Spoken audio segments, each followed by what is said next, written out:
вақтҳои охир зиёде аз мизоҷиёни душанбе Ситибонк ба ҳамёнҳои мобилии худ ворид шуда натавонистанд. ҳамёнҳои онҳо блок шуданд.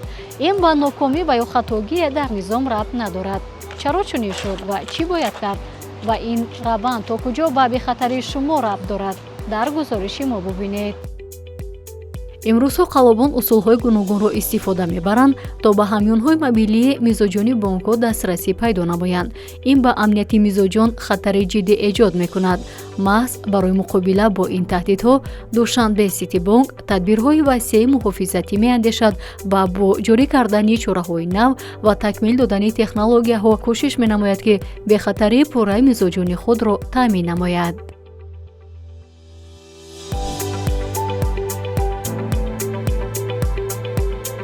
қалобон асосан ду усули асосиро истифода мебаранд. бо баҳонаҳои гуногун файлҳои вирусдорро тавассути APK файлҳо равон карда ба смартфонҳо дастрасӣ бевосита пайдо мекунанд ва ё занг зада талаб менамоянд ки рамзи паёмакро ба онҳо гӯед. ин ба фиребгарон имконият медиҳад ки вориди барнома шуда маблағи онро ба суратҳисоби хориҷӣ ирсол намоянд. дар бисёри ҳолатҳо нафақахӯрон, хонашинон, аҳолии деҳот ва одатан шахсони зудбовар ба доми фиребгарон меафтанд. душанбе Ситибонк зиёда аз 1.5 миллион корбарони фаъоли ҳамён дорад. беш аз 5 миллион бор барномаи ҳамёнро корбарон насб карданд. бонк доимо огоҳӣ дар бораи фиребҳои ҷадид пахш мекунад тавассути шабакаҳои иҷтимоӣ, васоити ахбориомма ва чорабиниҳои гуногун.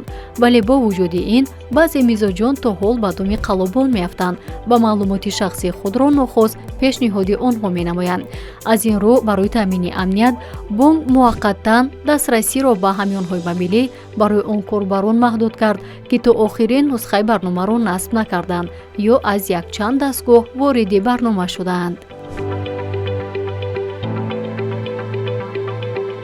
таҳиягарони ҳамёни DC NEC сатҳи нави муҳофизатиро ҷорӣ карданд ки барои пешгирии дастрасӣ ғайриқонунӣ равона шудааст.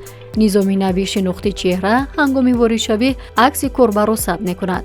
ин технология ки тавассути зеҳни сунъӣ кор мекунад иҷоза намедиҳад ки бе мувофиқати чеҳра корбар дубора вориди ҳамён шавад. ҳатто агар шахс кӯшиш кунад ки акс ё ниқоби махсусро истифода намояд, низом онҳоро аз чеҳраи воқеӣ фарқ мекунад ва воридшавиро иҷозат намедиҳад. илова бар ин, маҳдудияти даромадан дар як вақт аз якчанд смартфон манъ карда шудааст.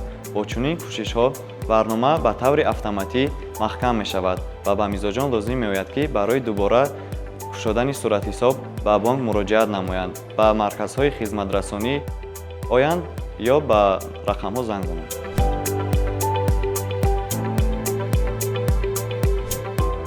пас аз ҷорӣ намудани низоми нави муҳофизатӣ ягон ҳолати дуздии пул тавассути қалобон ба қайд гирифта нашудааст. акнун ҳамёнҳо бо эътимод ҳимоят мешаванд ва қалобон дигар наметавонанд пулҳои корбаронро дузданд. душанбе Ситибонк ҳамоно корҳоеро барои беҳтар намудани низоми муҳофизатӣ идома медиҳад, то ки ҳар як мизоҷ худро ҳимояшуда эҳсос намояд. бонк аз ҳама даъват менамояд ки охирин нусхаи барномаро насб намоянд ва пайвандҳои шубҳанокро накушоянд.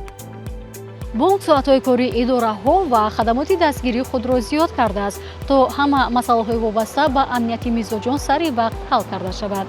бо каме сабр ҳама мушкил ҳал мешавад ва маблағи шумо дар амнияти комил хоҳад монд.